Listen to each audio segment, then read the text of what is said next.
30 মে 1981। সেই রাতেও বাংলাদেশ ঘুমিয়েছিল। কেউ জানত না কয়েক ঘন্টা পর ইতিহাস বদলে যাবে।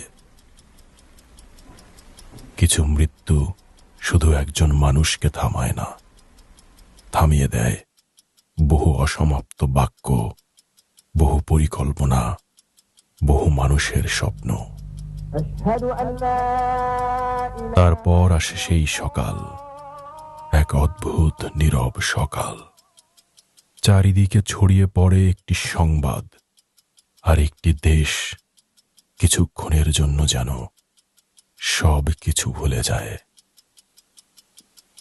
সময়ের স্রোত বয়ে চলে, প্রজন্ম বদলায়, কিন্তু কিছু নাম বারবার ফিরে আসে।